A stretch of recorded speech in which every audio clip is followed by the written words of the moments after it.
Hi, everybody. Hello.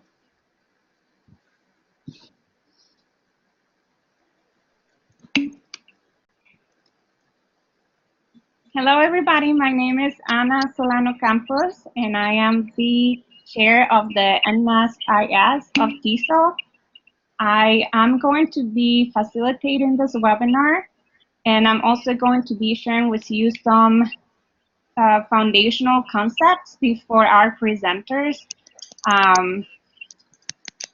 share about their work. So we're going to get started. I do want to tell you a couple of things. Hi, Khalid. If you are here as part of a college course that you're taking and you're going to need to, prove that you attended, participated in this webinar, hi, Joanna, then stay at the end of the webinar so that we can make sure we have your name and the name of your institution or professor so that we can confirm that you were here today. I was telling Joshua earlier that you are welcome to make comments on the comment section. There is a purple tab at the bottom right where you can click and see a bubble. And several people have already started saying hi. Hi, Mai. Hi, Karina. And so feel free to ask questions, make comments. We may not be able to address your comments as we go, but we'll certainly, I'll take note of them and make sure that we address them at the end during the Q&A. So let me switch to the PowerPoint now. Let's see. All right. So if you're not able to see the slides on the screen, please do send us a comment. The webinar today is titled The NNEST Movement, Foundations and New Directions, and is hosted by the non-native English speakers in TESOL Intersection. And just to tell you a little bit more about what our agenda looks like today, we will tell you a little bit about the NNEST-IS, and we'll discuss some foundational concepts connected to our field of study in how they relate to our job as ELT professionals or education professionals in general. Unfortunately, Leah, who was scheduled to be one of our presenters, is sick and she cannot be here today. She sends her regrets. But we have two wonderful speakers, and they'll discuss and problematize some of the current and foundational aspects of the NNEST movement. So we'll start with an introduction, move on to our presenters, and they have a Q&A session at the end. So welcome. Stay at the end of the webinar if you need confirmation of participation for extra credit.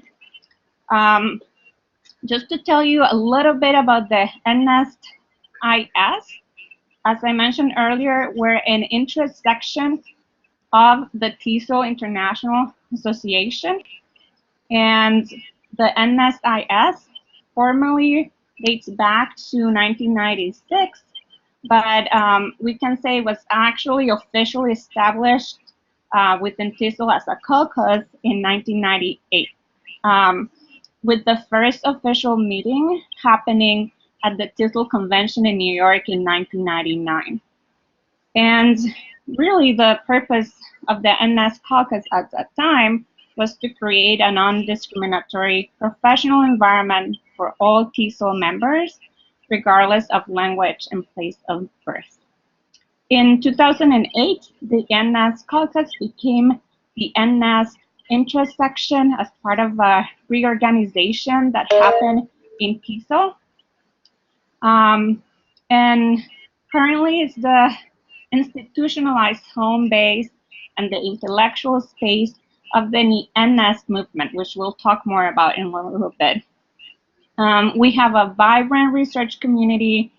We have a long-standing community, and we're also one of the most diverse of all intersections within the TESOL International Association.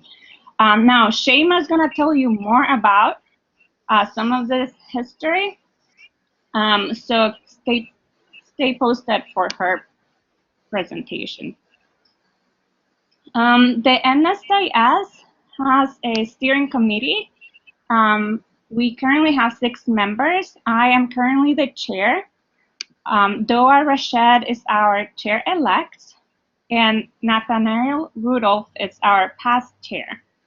We also are lucky to count with the expertise of Shema Toker, who is also going to present her work today, Cristina Sanchez, who are newsletter co-editors, and Su Young Song, who's our member at large, recently elected. We're always looking for new people to come in and be a part of our team. So if you're ever interested in being a member of the steering committee, let us know. We love hearing from you, and we appreciate any interest and efforts to collaborate.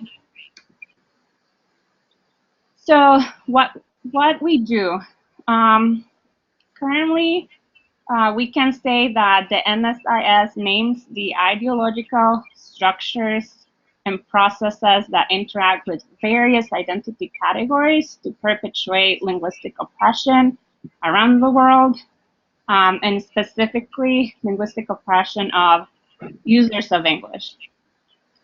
We also position the experiences of oppression that non-dominant English users experience as legitimate experiences.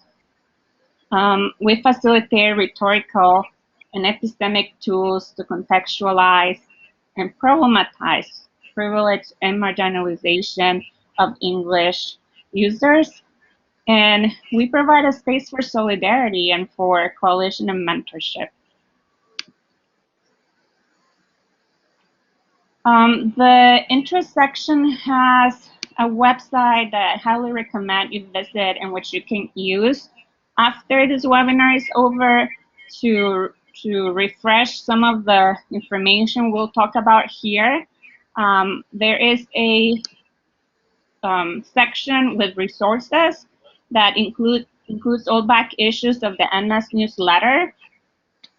This is currently updated by Ali Fuad. He does such a great job of keeping us updated on books on NNEST issues, articles, connections to other advocacy groups. There's a whole section on institutionalized responses against discrimination in TESOL, and so many resources. There's also the link to the NNEST of the Month blog. For those of you who are not familiar with the blog, it's a collection of interviews with teachers and scholars from around the world and their experiences as NNESTs or NNESTs.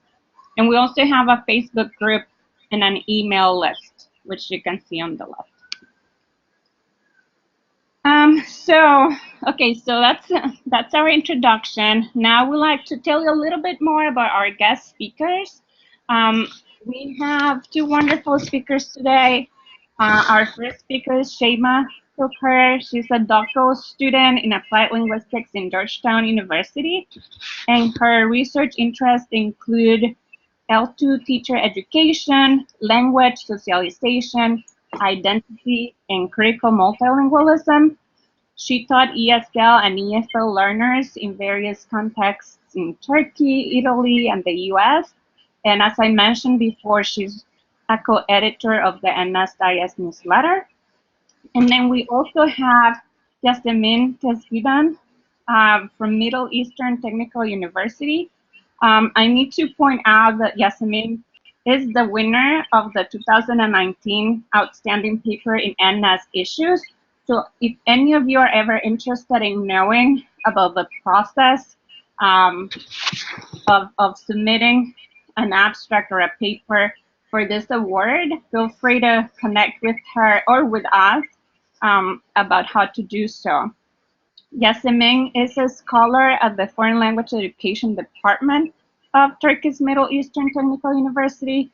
She problematized teacher roles, teacher education programs, and native speakerism in all of her publications.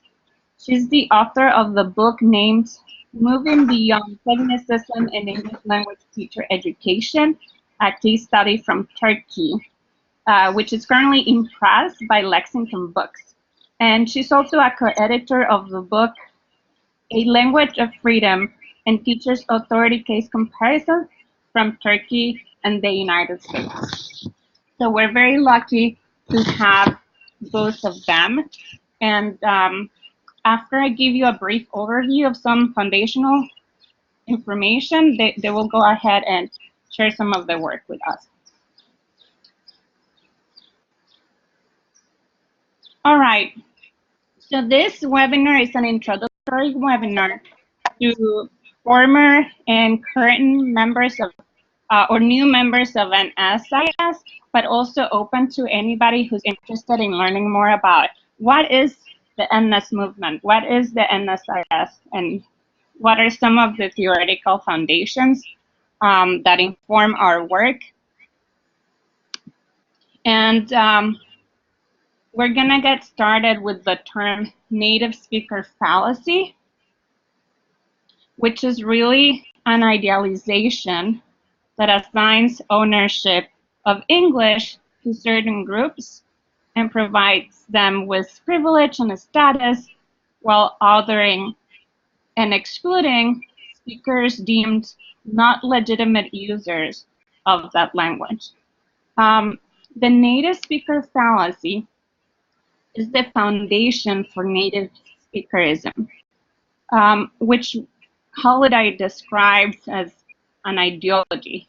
So for Holiday, native speakerism is this, I quote, idea that so-called native speakers are the best models and teachers of English because they represent a Western culture from which spring the ideals both of English and of the methodology for teaching it, unquote. Now, even though linguists such as Chomsky and Bloomfield have long described speech communities as idealizations, the myth of the superiority of the native speaker or the native speaker fallacy has long persisted. And so the social construction of language and its political or ideological implications continue to deeply inform what we know about and how we approach the nature of language and the individual level. So that is, assumptions are made about an individual and let's say about their professionalism, their credibility, and their knowledge based on whether their speech aligns with the idealized native speaker and with whatever features of identity or identity markers that are assigned to that idealization. So in many cases, we think of a native speaker not only in terms of language, but in terms of race, in terms of national origin, and other features. Now, in the NNEST-IS, we acknowledge that this assumption, this ideology, is not only language-based, but that it intersects with other identity markers. And so we also draw from work on intersectionality by Kimberly Crenshaw, and Grant and Thayer explain intersectionality as a social science theory. And this is a theory that we use to explain how there are different layers of privilege and marginalization and how they interact in various ways depending on the context in which we find ourselves.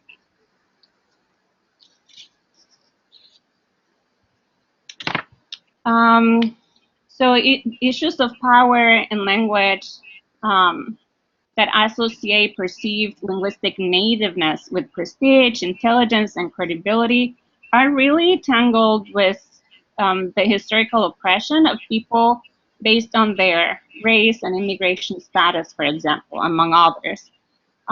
Many in the field of TESOL have highlighted how for a long time, racism has been invisible in our profession. For example, Suhanti Motha has written about this extensively. And it was not really until the early 2000s that issues of race were formally addressed in our field. And an example that comes to mind is Kubota's seminal piece, A TESOL Quarterly.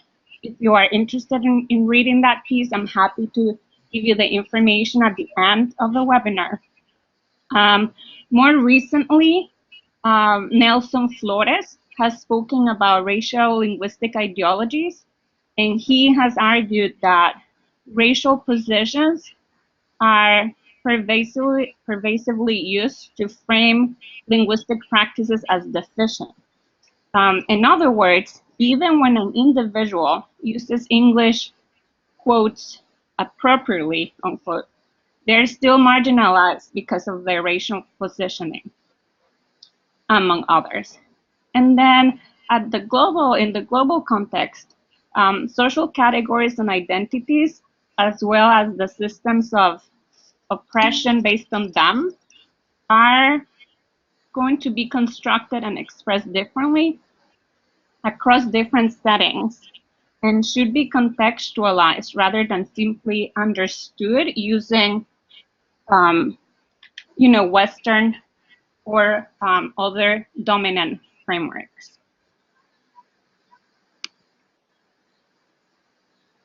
So, we have these three concepts: intersectionality, the native speaker fallacy, native speakerism, and they are really three pillar concepts of the NNEST movement. We can understand the NNEST movement as a movement that originated in the 1990s, where scholars in TESOL and applied linguistics catalyzed a shift in our understanding of an advocacy against the invisibility and professional discrimination experienced by so-called non-native teachers of English. And what happened was that we discursively reclaimed the term non-native, which in many cases was used, pejoratively or used to argue against teachers who were so-called non-native.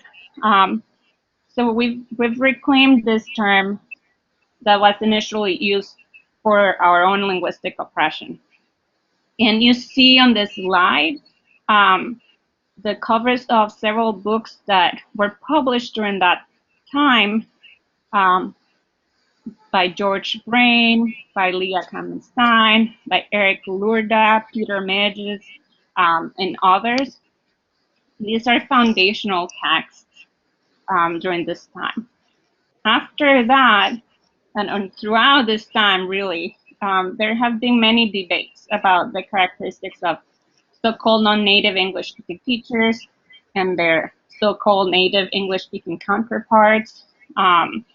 There's been a lot of research on processes of identity formation of NNEST, hiring practices, implications for NNEST students in graduate TESOL programs.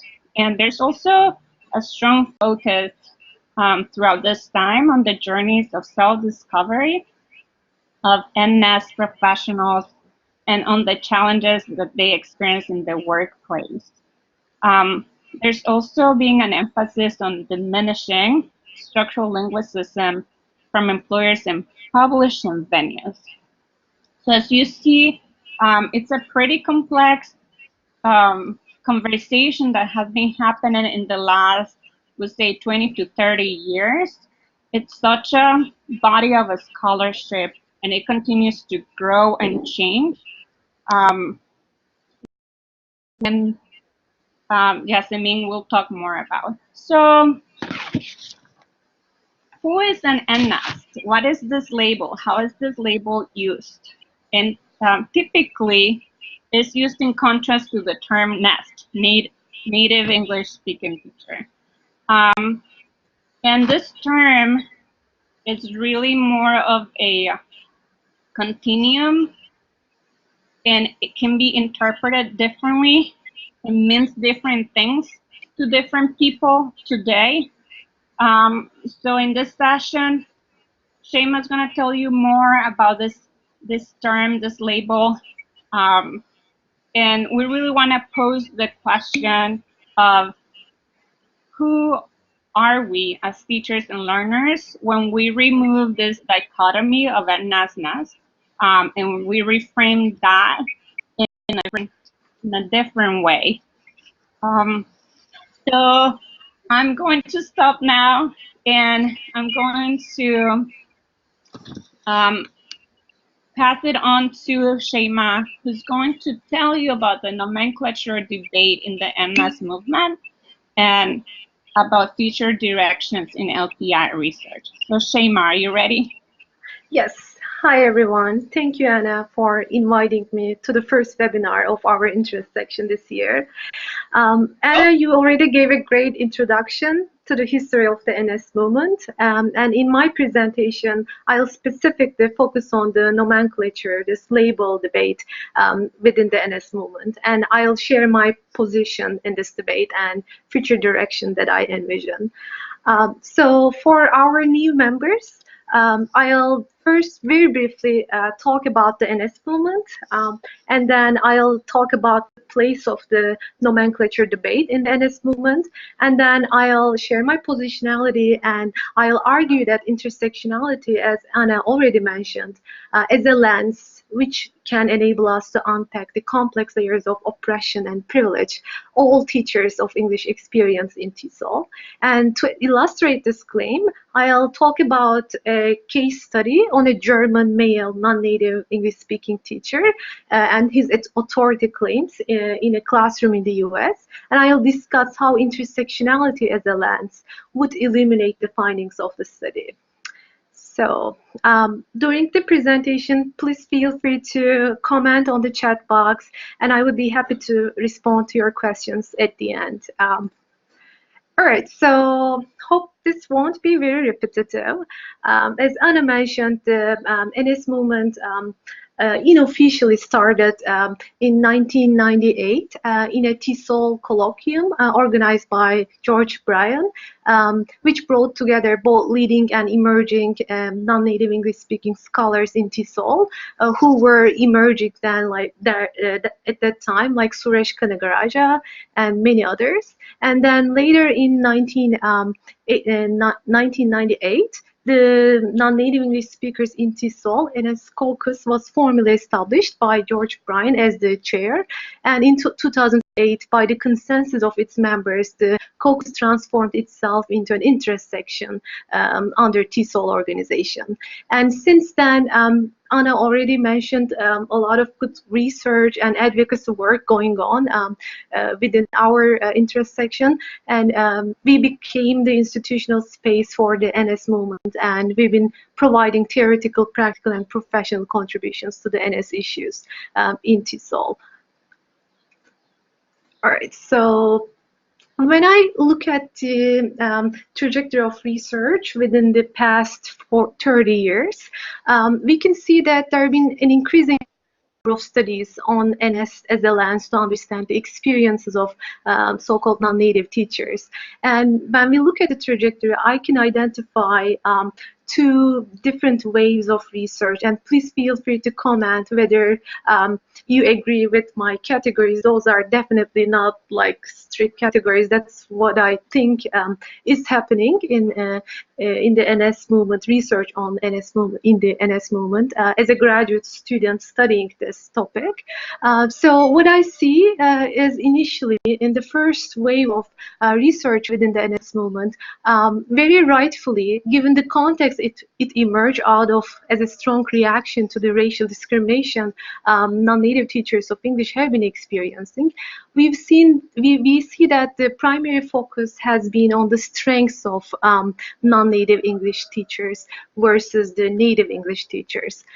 So majority of research, for example, and I mentioned the work by Peter Medresh, focused on what non-native English speaking teachers offer that native teachers cannot offer. So research within this paradigm primarily positioned non-native teachers as superior teachers compared to the native English teachers in terms of, for example, being a better learner model, providing more metalinguistic information, etc. So such research, I do believe, adopts a binary approach to language teacher identity. And we can see in the second box, most recent critically oriented scholarship, which also includes our long-standing members, Bedrettin Yazan, Nathaniel Rudolph, and Ali Fuat Selvi. Their work on teacher identity, which is also situated within the movement, it transcended this nativeness paradigm of just looking at teachers based on their linguistic identity, but it went beyond those paradigm and expanded the non-natives lens beyond the binary approach and sought to understand the social context and how those teachers as individuals negotiate their personal and professional identities across time and space. So this is I think the kind of the research, two different waves of research within the movement that emerged within the past 30 years. And of course, the nomenclature debate, the label debate, so is an ongoing unsettled debate within this research. Definitely it has been influenced by the research being done by the scholars who adopt NNS lens. So the question that we've been discussing lately is why do we okay, these terms are problematic. We cannot identify or impose a certain label on language teachers as native, non-native, but we do still employ those terms. And but at the same time, we continue to challenge and problematize those constructs. Uh, so, for example, Rifat Selvi, in his 2014 paper about the myths of NS movement, he compiled from Brandy to 2009, and he presented different, kind of very nicely summarized all the different two sides of the coin, advantages and disadvantages of keeping keeping the NS label.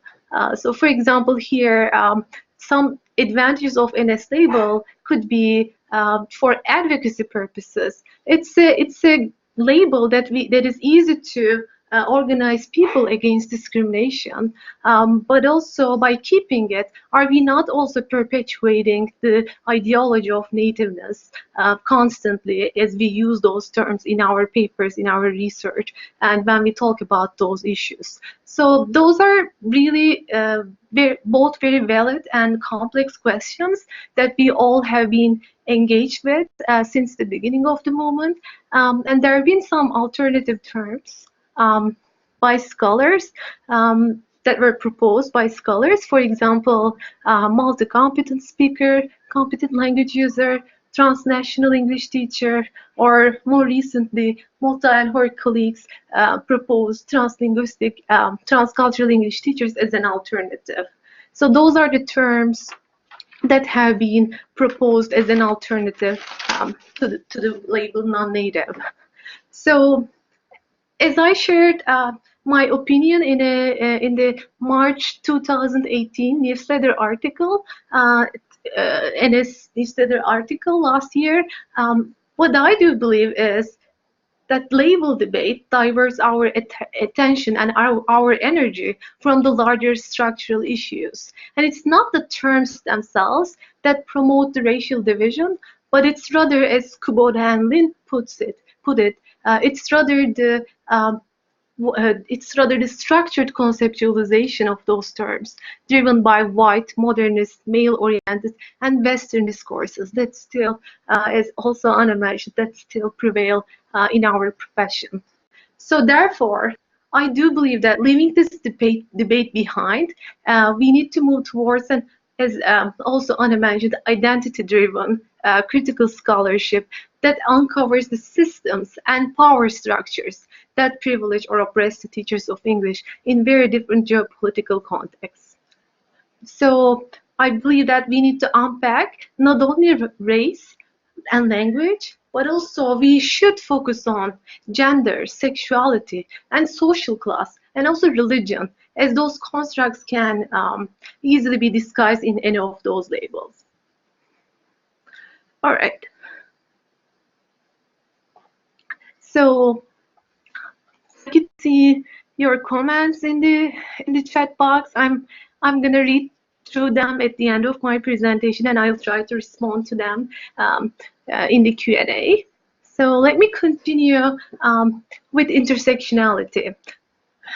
Kimberly Crimshaw's idea of intersectionality that derived from the Black feminist studies. So to better understand the multifaceted layers of discrimination experienced by all members of TESOL, so I'm not really talking about only so-called non-native English-speaking teachers, I do believe that Cranshaw's notion of intersectionality can provide a strong basis in order to reconceptualize the concept of non-nativeness. And Crenshaw proposed intersectionality approach when studying social injustice in her famous paper about the experiences of Black women. And she strongly claimed that in order to understand the lives of Black women, categories of Black and women, they are insufficient. And she noted that these women's intersectional experience is much greater than the sum of the racism and sexism that they are exposed to. So I believe likewise in studying L2 teacher identity, using the NS as a lens, we should move toward a critical intersectional approach to reveal the inequalities and injustice in the interplay of language, race, and as I said, also other social identities like social class, sexuality, gender, and religion. As Crenshaw emphasized, recognizing the identity politics that takes place at the site where categories intersect thus seems more fruitful than challenging the possibility of talking those categories at all. And Anna also mentioned that the more recent work within our movement has been towards adopting an intersectional lens, and I hope that we continue to expand the term intersectionality as also inclusive of ethnicity and social class, sexuality, gender. I do believe we need more research addressing those larger structures intersecting with each other. So intersectionality as a lens has been, of course, employed in research in social science since Crenshaw's proposal, but it also started to receive more attention in our field within the past 4 or 5 years. More recently, Bonnie Norton and Peter DiCosta, in their article about research tasks in identity and future directions in identity research, they do acknowledge the importance of intersectionality since they point out that a focus on intersectionality is important because social categories are often overlapping and interdependent. So there has been more recent call within TESOL and applied linguistics to using the notion of intersectionality. And some of those works also include Bloch and Corona's work on class-based intersectionality, looking at social class as they intersect with English language teaching and learning. Also, Romero's dissertation on the intersection of race, gender, and sexuality in a writing class is one of the good contributions on the topic. And also a recent book by Zotzman and Rivers on isms in language education, which also includes other different types of isms like elitism, methodism. These emerging work using intersectionality is very promising, and we do hope that it's further embraced in research within the movement.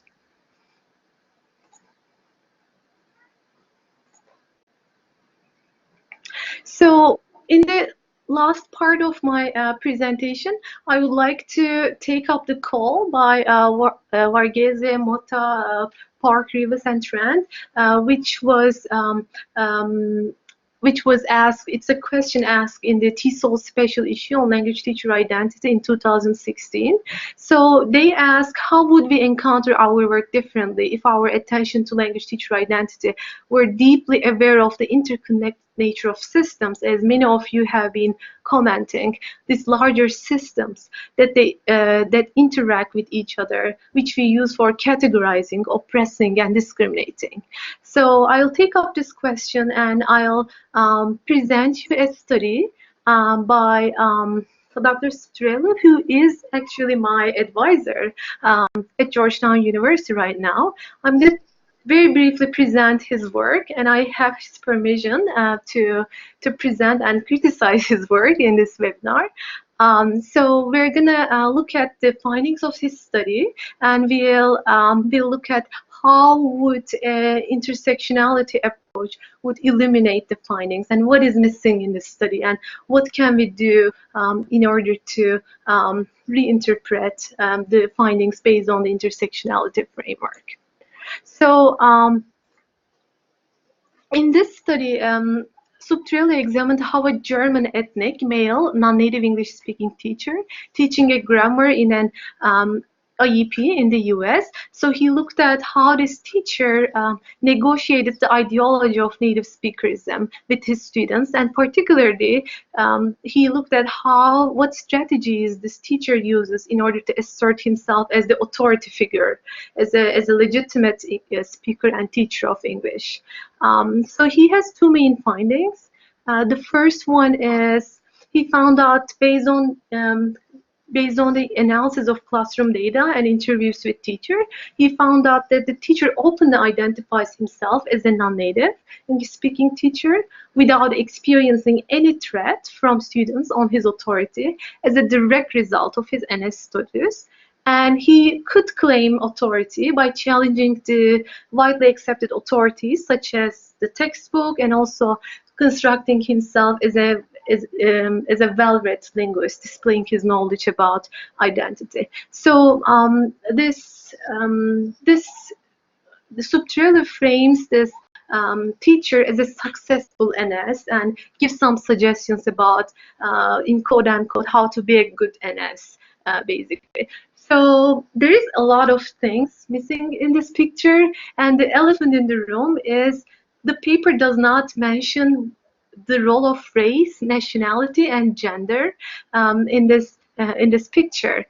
So while I was reading the study, I asked myself, do I have a similar experience? So I worked in a very similar context in an IEP in the US, and I was thinking, I'm a non-white, non-European female teacher from Turkey, and did I have any legitimacy issues? Of course I did. Of course my experience was not the same as this white male teacher from Germany with a white face and more acceptable in quote unquote non-native accent. So I was constantly thinking about how could this discussion be missing in this picture. And that also reminded me a comment from my own student evaluations that really hurt me at that time. I got this comment, did I pay this much to be taught by a Turkish lady with an accent? I got this comment at the end of the first semester of teaching a grammar class, just like this teacher in this study, while his legitimacy and his value in the so-called ELT market was not challenged. Mine was, of course, challenged. So that doesn't mean that I was marginalized all the time in that class as a so-called non-native teachers.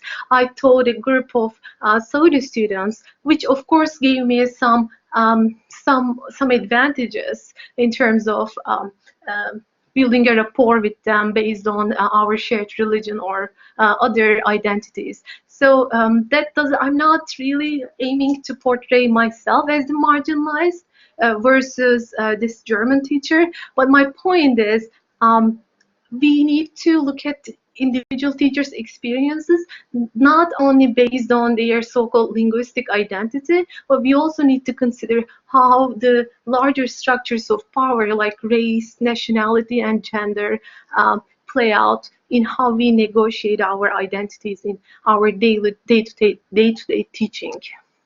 So overall, in this study, isolating identity categories from each other to come up with a list of strategies that works for NS, just like the first wave of research within the NS movement has tried to do, I do believe it does look empowering, but when we look at it more closely, we can see that this attempt itself perpetuates the larger power structures. So telling non-native teachers to fix their accent or focus on how they can challenge the authority like textbook. So I don't think those strategies help much as long as we don't talk about larger structures of power that play out in our day-to-day experiences.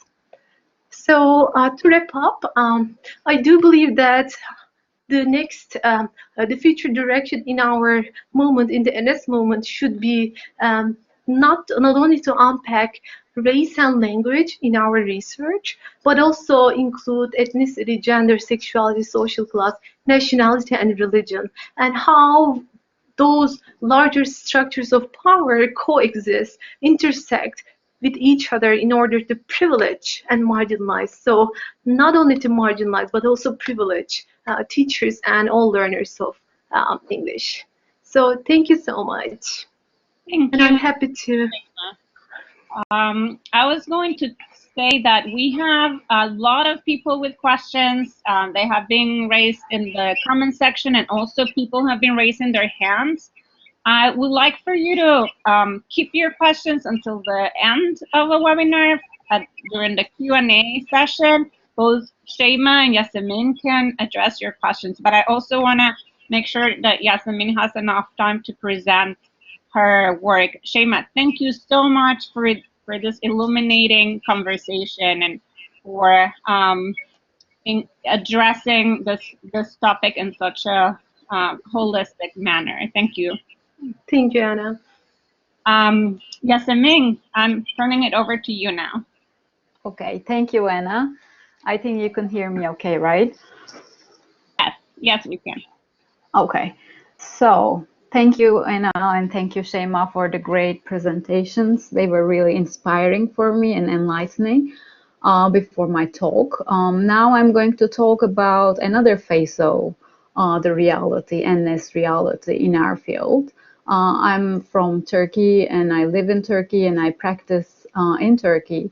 And recently, I have started to hear about a very strange phenomenon which is growing in Turkey, which I call pseudo-native speakerism in Turkey's EFL market, linguistic market. So today I'm going to talk about that.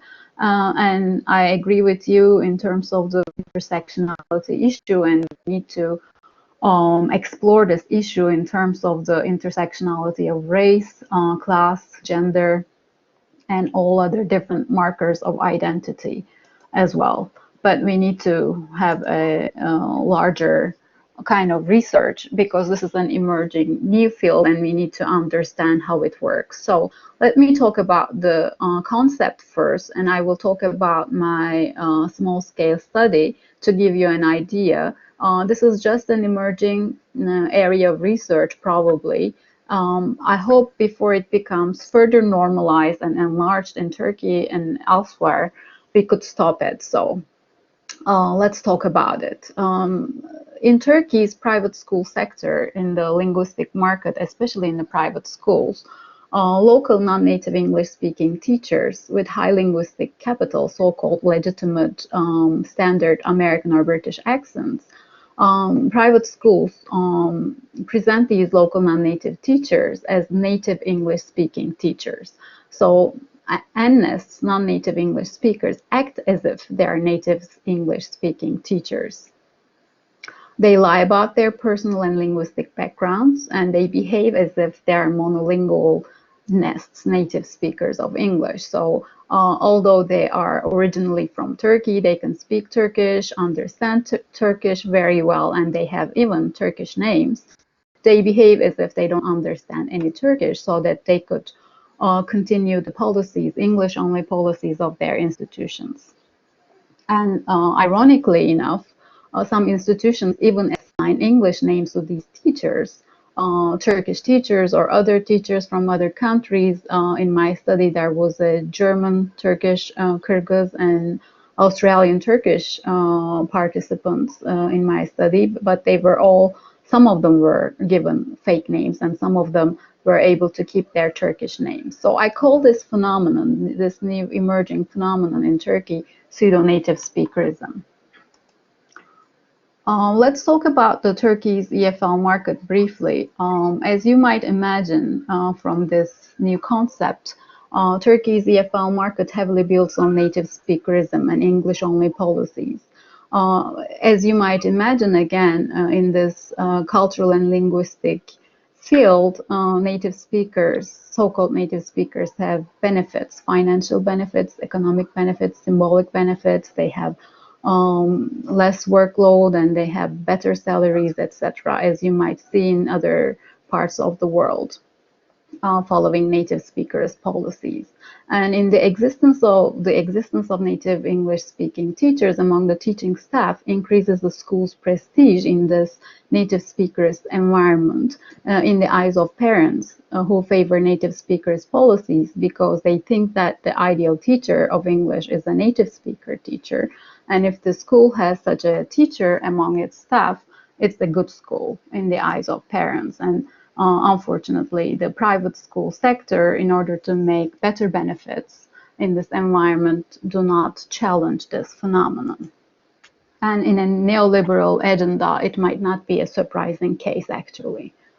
So probably because the number of native English speakers in Turkey doesn't meet the demand, or because private schools want to lower their costs, a local solution was found. This is a so-called cost-effective solution because they pay pseudo-native speaking teachers less money than the native speaking teachers.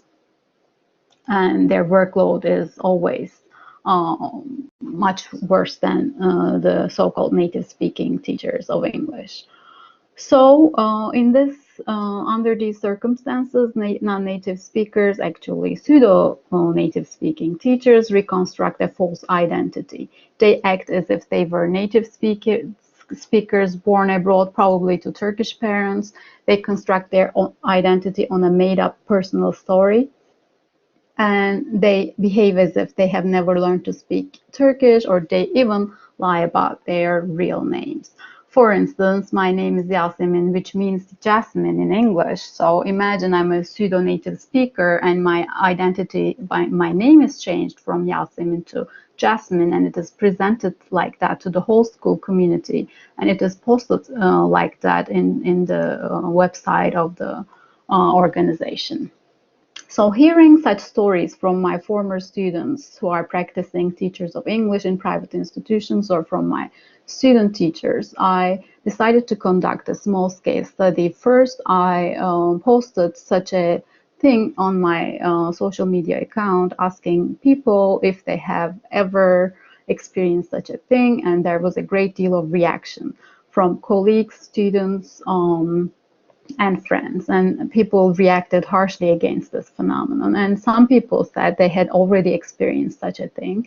And there was a parent who said that his son's school had such a practice, and actually she was very happy with the practice because she thought that her son has a very good level of English proficiency thanks to pseudo-native speakers of English, because the kids believed that these teachers were actually native speakers and they had to practice English all the time in their school context. So, but the stories of teachers, pseudo-native speaker teachers, were not that happy. They actually were overwhelmed. They had to quit their positions, and they were really, really unhappy about the situation. So I conducted a small-scale study. I designed an open-ended online questionnaire, and I posted on forums of teachers of English in Turkey. And 18 people responded to my online survey. Actually, it might have been a better idea to have face-to-face interviews with these participant teachers. However, they weren't very happy to talk face-to-face with me about the pseudo-native speakerism, because obviously they were kind of feeling vulnerable about the situation. So 9 participants expressed their identities and names of their institutions in the study. The rest preferred not to state their names or their institutions. So among the people who expressed their names and identities and their institutions, there were 6 different private K-12 institutions, 1 language school, and 1 international examination center. Sorry. So all of the participants identified themselves as female teachers aged between 22 and 37, and their experience ranged between 5 months to 5 years. 15 of them were from Turkish origins, and 1 was German, 1 Kyrgyz, and 1 Australian Turkish teacher participated. 15 of the teachers worked actively as pseudo-native speaker teachers. 1 of them worked at an international testing center, and 2 participants received such offers, but they refused to become pseudo-native speaking teachers. But they talked about their job interviews and how they were offered and how they rejected, why they rejected such an offer. So my first question to the participants was about their first reactions for this indecent proposal. So their first reactions varied. Some of them said they were happy or excited with such an offer, and some of them, 4 participants actually, were okay with the offer. They said they were fine with it, but most of the participants said that they were uncomfortable hearing the offer. They were either hesitant, shocked, or some of them found it weird, unethical, and hard. Although most of the participants were not very happy with the offer, they felt they were forced to accept the job offer because they were working in Turkey under the problems of the economic crisis and high unemployment. So they felt desperate and vulnerable, so they accepted the offers.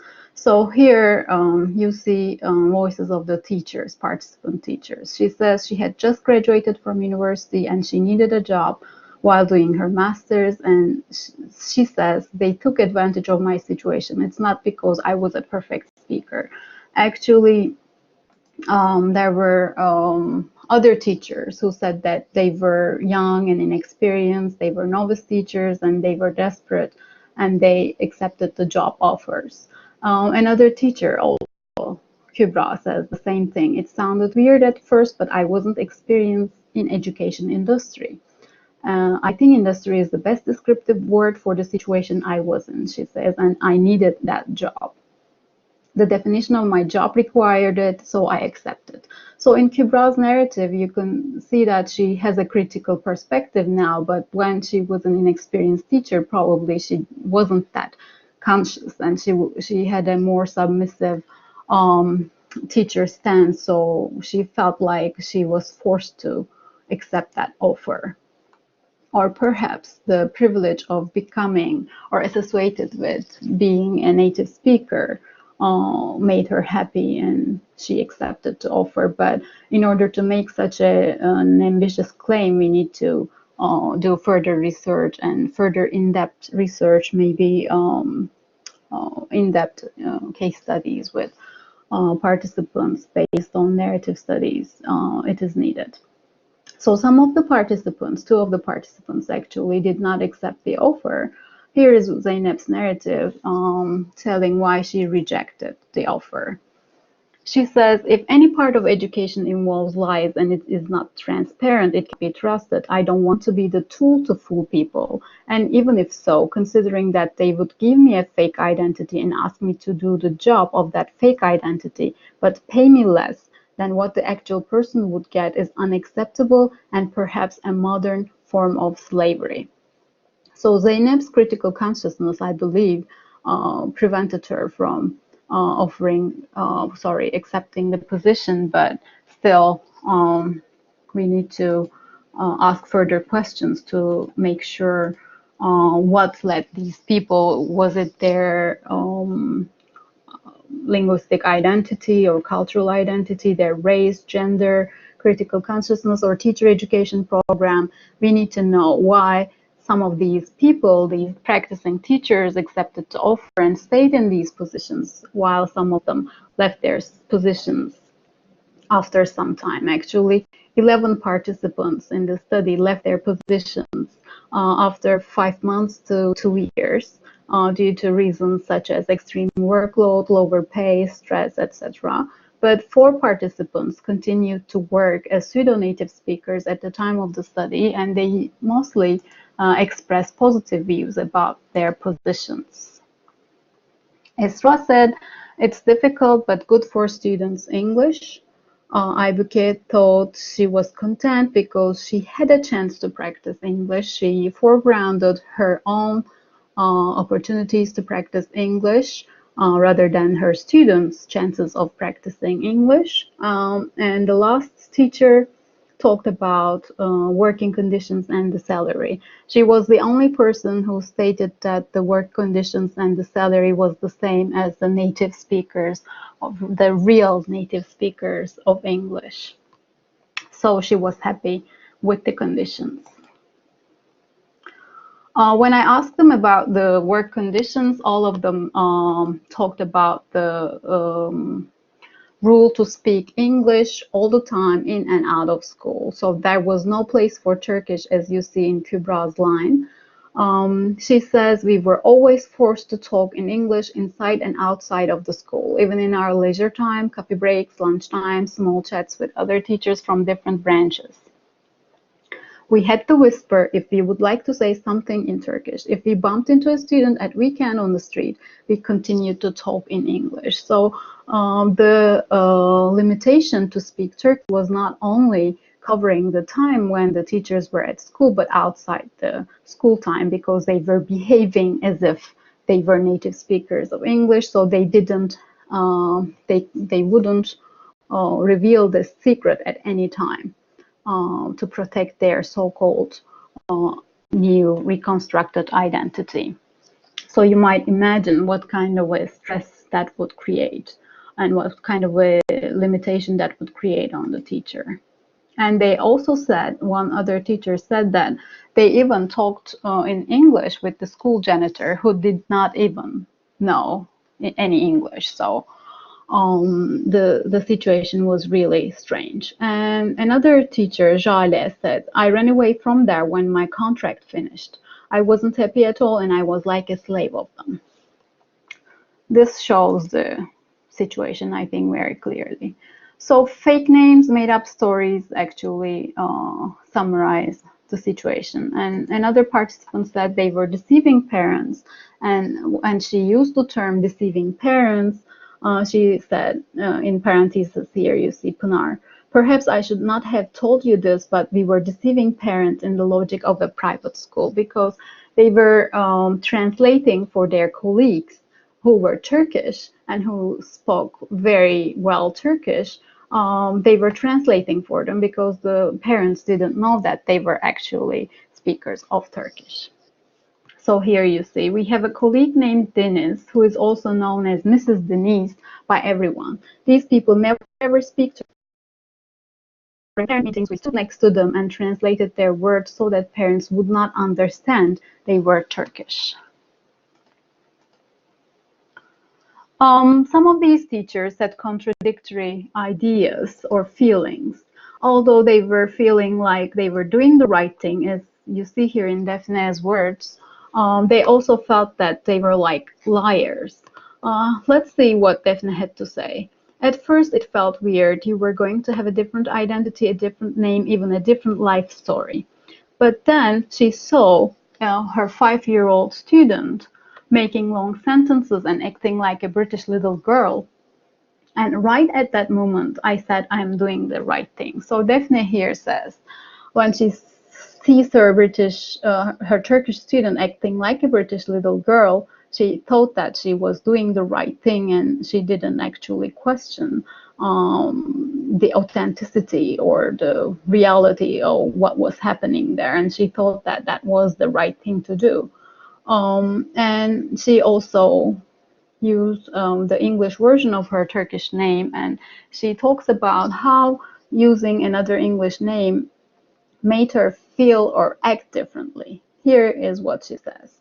Sometimes I feel like Daphne. She's like my new world. I gave birth to her. She's all mine. I'm playing with her. She's a part of Daphne, but she's hers, nobody else. When I'm doing this, my students are learning a new language. They tell me they never had an English lesson like this before. I tell them that what we are doing is not a lesson, but a game. If I was Daphne, I would never develop my knowledge and I would never have an energy. Daphne gives me the energy to learn and develop my knowledge. So here you see Daphne thinks that her professional identity is actually closely related to her new English identity as Daphne. So she thinks that her professional success is related to her identity as a native speaker of English. But still she feels like she's a liar. She feels bad, not so much, but tiny bit. I'm a liar.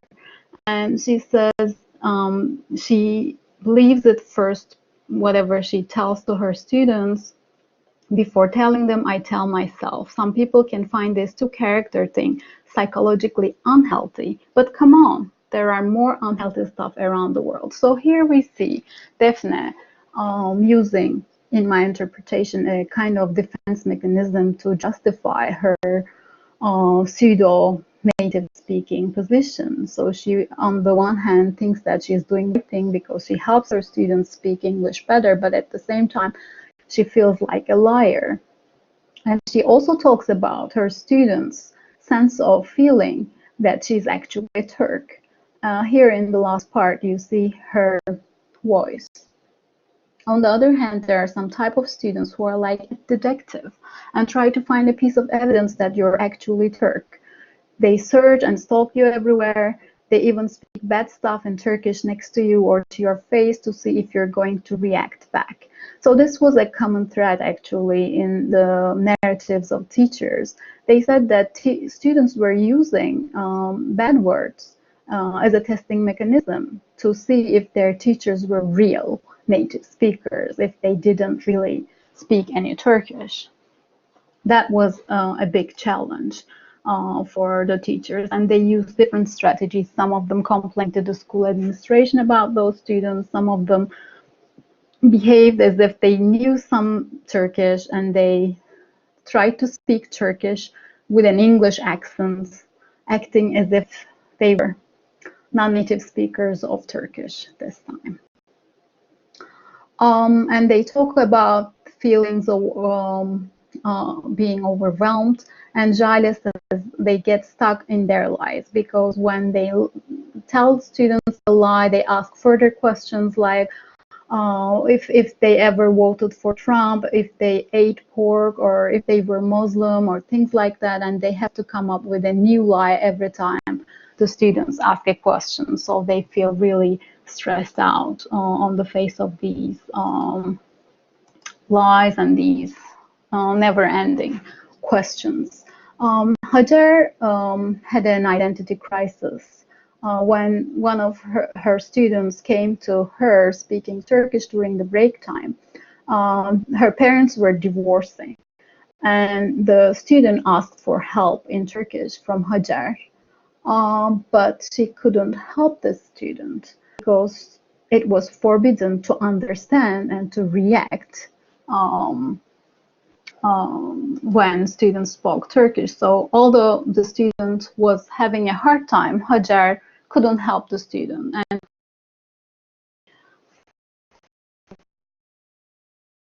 as you see here, and he said to me in Turkish that his parents were going to divorce.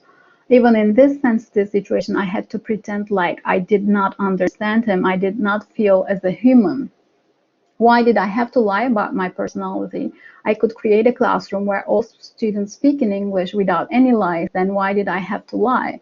Hajar, after this incident, she left her position, but she was really overwhelmed. Aisha is another teacher who felt really stressed out and who had her mental health was threatened because she was always seeing nightmares. As you see here, she says it was scary. Although we try to teach them to be honest, we have to tell the biggest lie to them. Always I had to be careful. Many nights I had dreamed, not dream nightmare. In my dream I was speaking in Turkish by mistake and I was dismissed. So you see the level of stress this pseudo-native speaking teachers had to face. I asked them about the teacher-student relationships as well. Actually, some of them are, the situation is revealed in the earlier codes. Some teachers who were continuing to work as pseudo-native teachers, they said that it didn't damage their relationship. Actually, they said it rather helped our relationships because they found us interesting. One teacher, Neslihan, said she had a good rapport with them. And some of her students found out she could speak Turkish after they finished kindergarten, and some of them assumed she learned Turkish and were happy for me. And some of them were surprised but didn't react negatively. Actually, Neslihan was lucky. Not all teachers were as lucky as her because students reacted very harshly when they learned the truth. Some of the participant teacher students never learned the truth, but some of them did. Aisha's students learned. Here is what she said. I had a student 5 years ago at her graduation party. I spoke Turkish with her and then she didn't want to talk to me. And she asked me, why did you tell me a lie? It was the worst moment in my life, Aisha says. Jale also mentioned that it was really embarrassing when her adult students found her on Facebook, and they went to a private room and talked in Turkish. So it was a very humiliating situation for her. How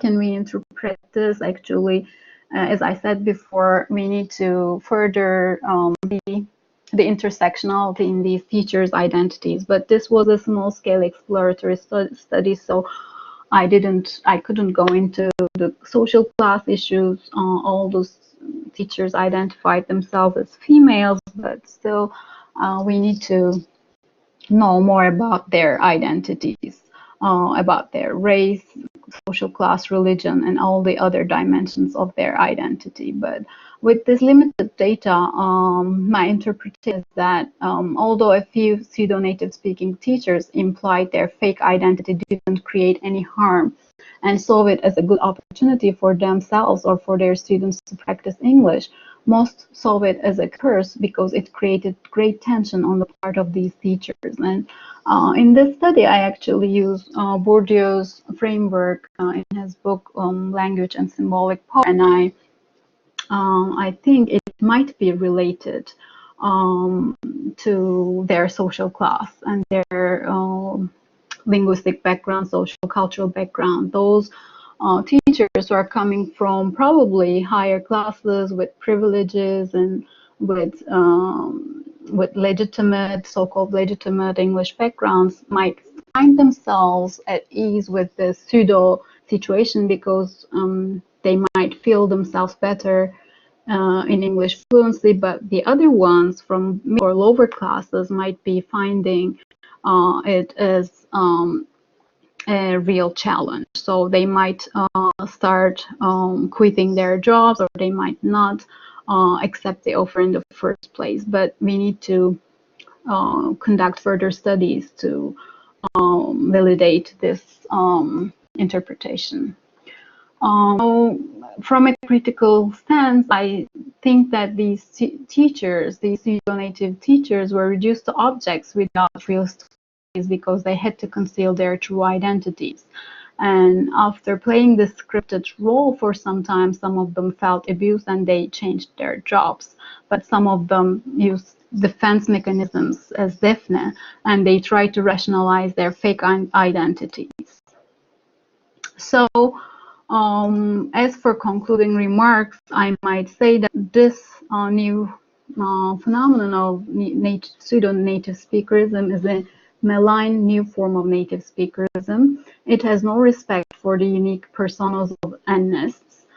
It further alienates them to their identities and severely exploits their physical, cognitive, and emotional labor to the point of erasing their individuality.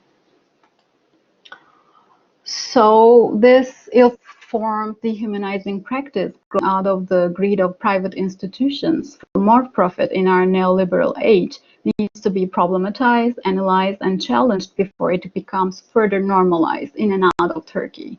I hope it is not common practice elsewhere around the world. This study is one such attempt which calls for the scholarly and practical attention of all educationalists, because for the well-being of NNESTs and for the genuine human connection between teachers and students not to be lost, all scholars and practitioners in the field of English language education should be well informed about these policies and resist them, both individually and collectively.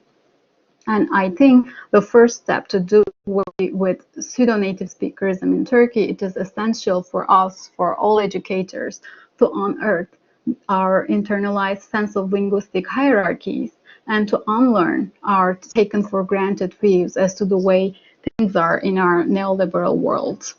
I think this is all I have to say for now. I couldn't follow your comments or questions, so I will be happy to discuss the issue further with you in the question and answer session. Thank you so much, Yasemin. We're going to move into the Q&A now. We have about 15 minutes.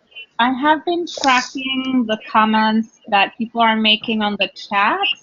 So at this time, if you have not already made a comment or asked a question, please feel free to do so, and hopefully we'll have enough time to address all questions that you have for the presenters, or that you have more generally. Another reminder is that if you need confirmation of your participation in this webinar, please stay at the end so that we can address that and tell you about next steps. I'm going to summarize a couple of points that have been made in the chat. And then I want to invite our presenters, Shema and Yasemin, to speak to those issues. And also, we have a couple of our NNEST-IS steering committee members here, Christina, Doa, and Nat. So if you feel inclined to participate in the Q&A too, feel free to do so. I also saw a couple of hands that are up. I know Rosemary and it looked like Joshua also had questions. So let me start with a couple of points you all made. The first one is the issue of advocacy. People are wondering, how do we go about advocating against linguistic discrimination in workplaces in various geographical or national contexts? There's also another common question about the connection between native speakerism and racism, and how to focus on these issues in our field as a community.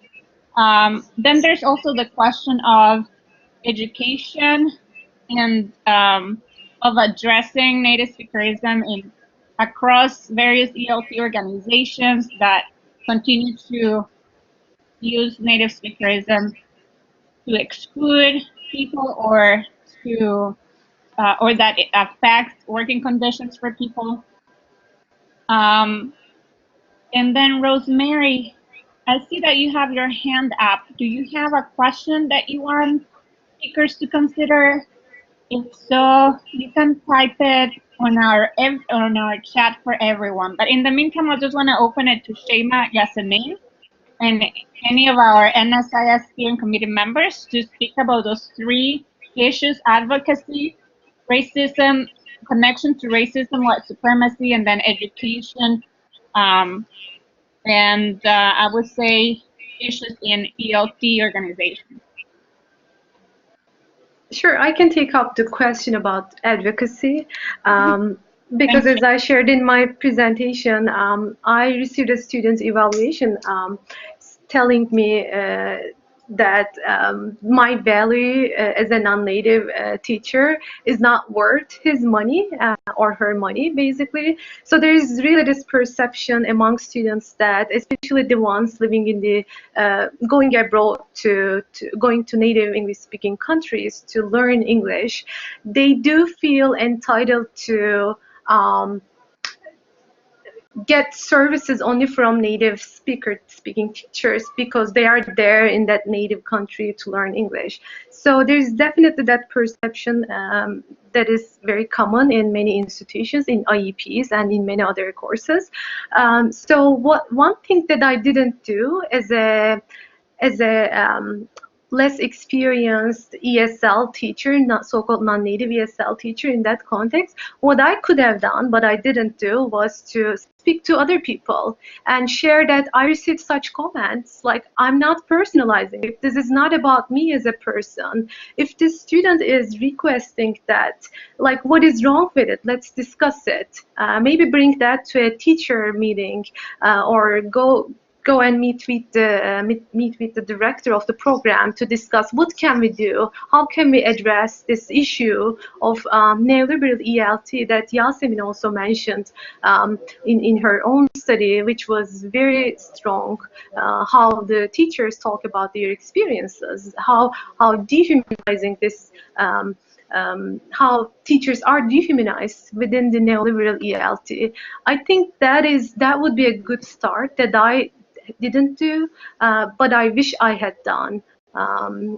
So basically, we need to speak up, talk about this with people around us, and I think we should start from our own institution, from our own circle. And although I do believe TESOL and other ELT organizations, we all do have responsibility to address those issues, but I do believe we also shouldn't rely on larger institutions, but start within our own circle to discuss the issues of oppression and what are the, like, really just name the larger structures of power and discuss what we can do as individuals.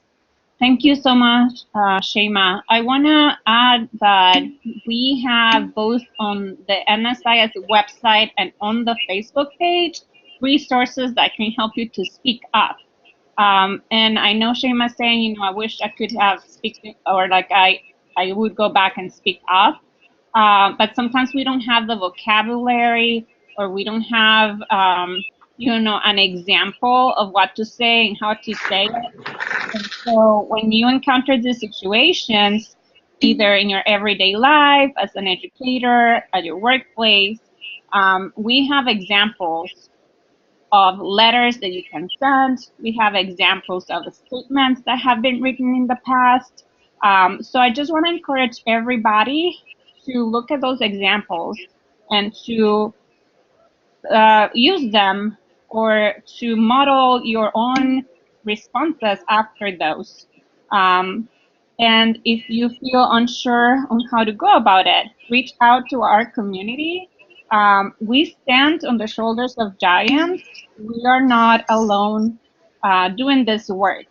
And other people have been doing this work for a long time. It's not something new.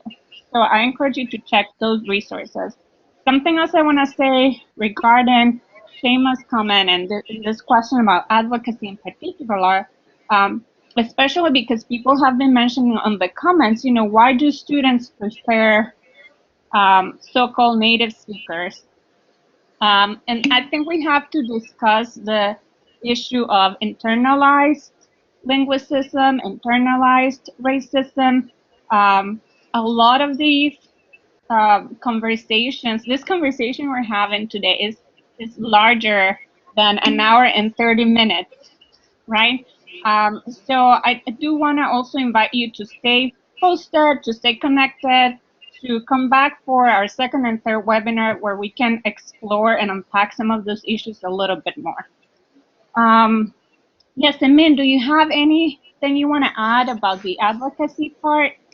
Oh yeah, actually I do. I think problematizing these issues in the scholarly spheres is important, but as we had talked about the issue with Shema and Adifat after my talk in the TESOL in Atlanta, after the TESOL convention in Atlanta, we need to problematize the issue in the public circle as well, because in Turkey, for instance, this issue is not really problematized very well in the public sphere. Even in the academia, I see colleagues and students who have internalized this native speakers attitude. So we need to deconstruct these belief systems, both in the academia and in the public space, by writing to the even in the mainstream media, newspapers or journals, and forming local advocacy groups and things like that. I think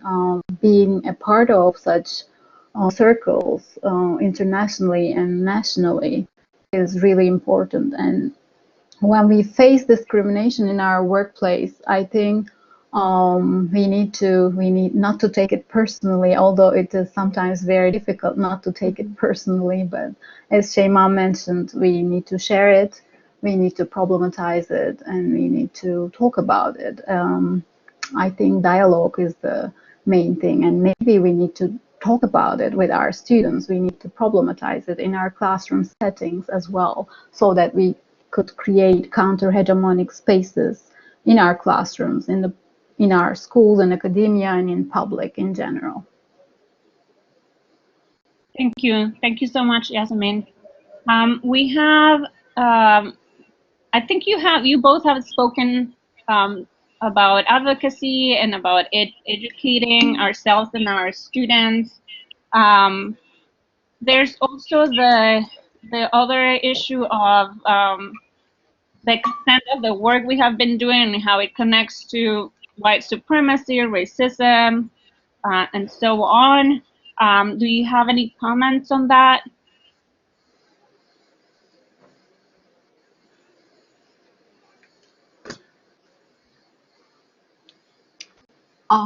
Actually, I don't have much to say about that, because in the Turkish context, I don't see the white supremacy as much as in the United States context, although it is still there, of course.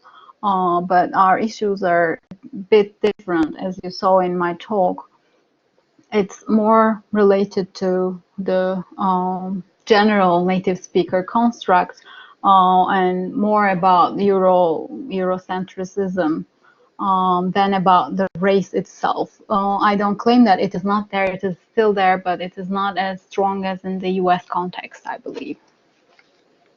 Thank you, Yasmin. That your comment actually reminds me something that Nat said on the chats, and that was Nat is our former chair of the NNEST-IS, and he was talking about how idealized nativeness happens across languages, and he's done a lot of work about how we need to contextualize it based on the geopolitical, geographic, cultural context in which it happens. So I do appreciate you bringing in this lens and exposing us to the way in which native speakerism, linguistic discrimination is happening in Turkey.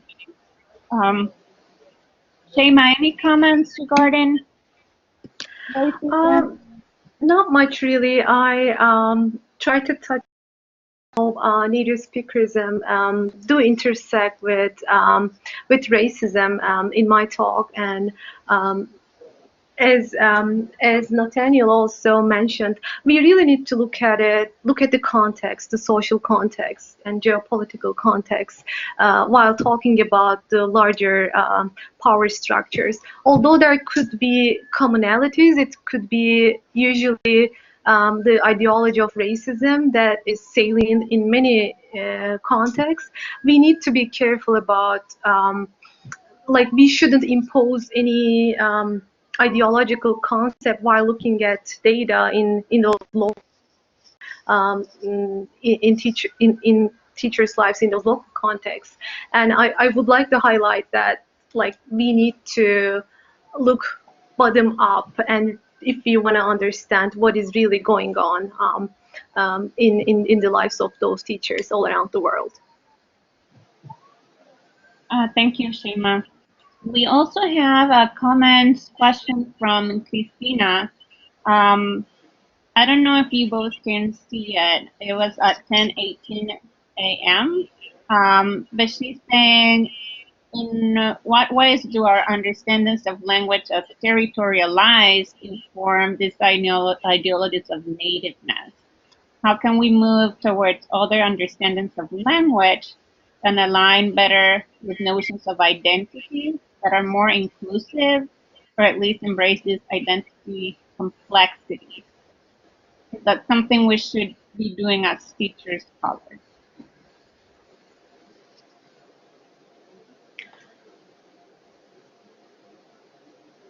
Well, it's definitely this narrow understanding of English language as only belonging to native speaker of English that is causing us a lot of trouble. But definitely I agree with Christina that this territorialized understanding of language, we need to expand our understanding from language, state, nation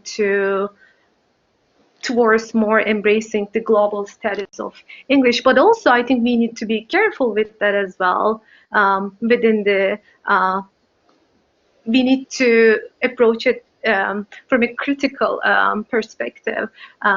Because this kind of understanding may also commodify the other minoritized languages. So, but in the context of English, I do believe that we need to go beyond the territorialized understanding of English. If we try to change our concept of language as not only belonging to a specific group of people, then I believe it's a good start towards unpacking how our understandings, belief systems are formed based on those narrow understandings. Yeah, I agree. In order to be more inclusive, we need to have a better dialogue across cultures.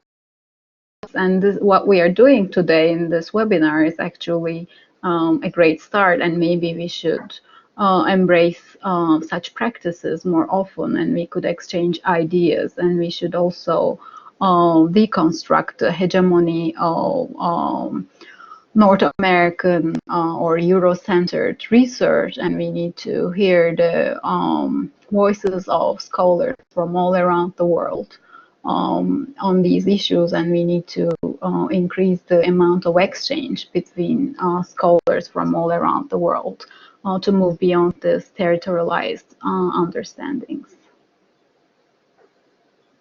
Thank you both. It's 10:29, so we're almost at the end of our webinar. I want to thank everybody, all the participants, and our presenters.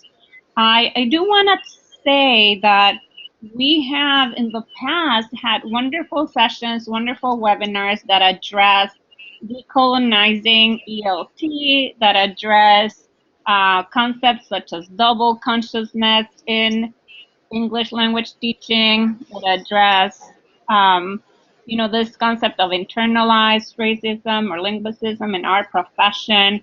We also work very closely with the Social Responsibility IS, and they also work a lot on social justice issues in our profession. So I want to encourage all of you, if you're not already members of the NNEST-IS or connecting with the larger TESOL community, to do so. We actually have an email list where we provide updates for future learning opportunities. You can get emails directly to your inbox with this. But as I mentioned earlier, you could also check out our communities on Facebook and our website. We will be sharing a video or a recording of this webinar soon. It may be that TESOL will publish it on their YouTube channel. So we'll just send you an email when the recording is ready for you to be able to come back to it. Also, as I said before, if you're a student and you need credit for your course, you need to say you were here, please stay at the end.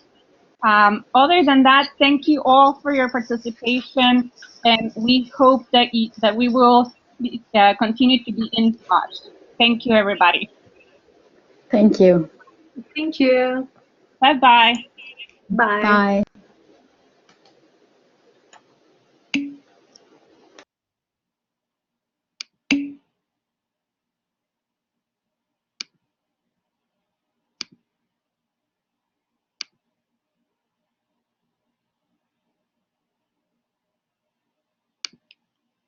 All right, I see that a few of you are still in the session. If you need confirmation that you were a participant, please make a comment on the chat and write your, or you can directly message me on the chat with your name and institutional affiliation so that I can note your attendance and participation. Joanna, do you have a question?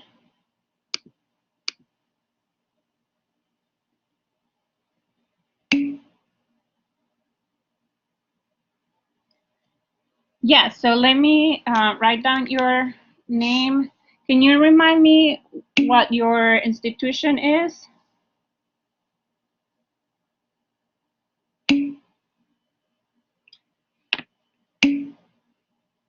Okay, let me write down. So I have Joanna, Mo, and Tagrid. If you can tell me your institutions or the course or professor that you are. All right, let's say Mohammed.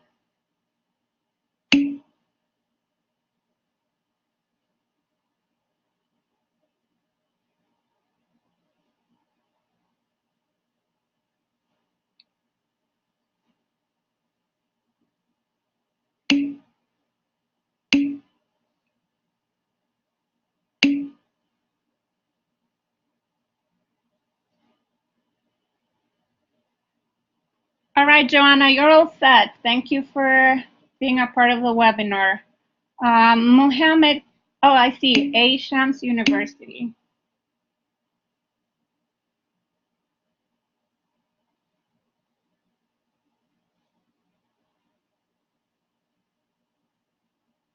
Mohammed, you're all set. Thank you. Hi, Joshua. You can definitely be involved. If you, I would recommend that you email me and I can give you some more ideas on how you can collaborate with us. Anastasia, I'm writing down your information right now.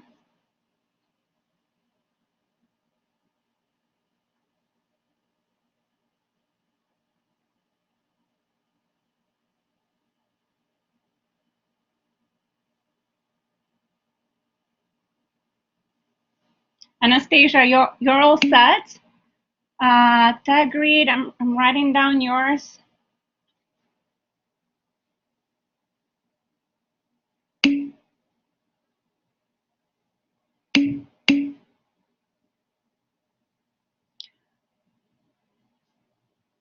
Thank you, Joshua. I look forward to hearing from you. Do you have my email?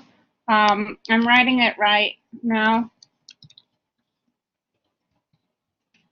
just in case. So Tagreed, you're all done. Soviches, let me.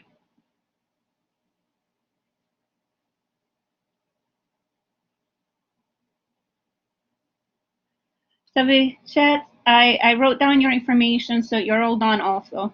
Thank you for joining us.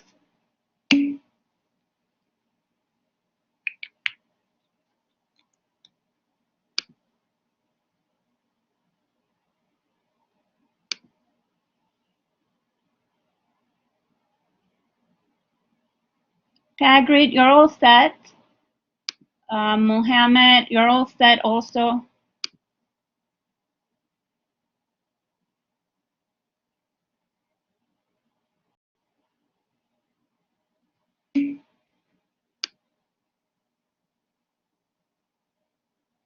Salahildin, do you need confirmation that you were here?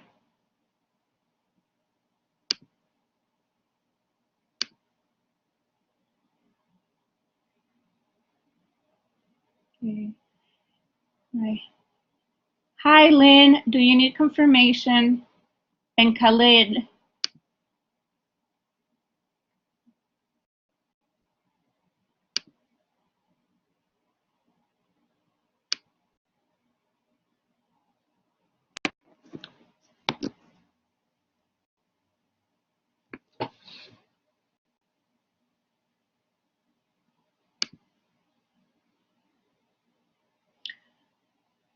All right. It seems like I got everybody. Thank you so much again, and I hope to hear from you soon. Bye.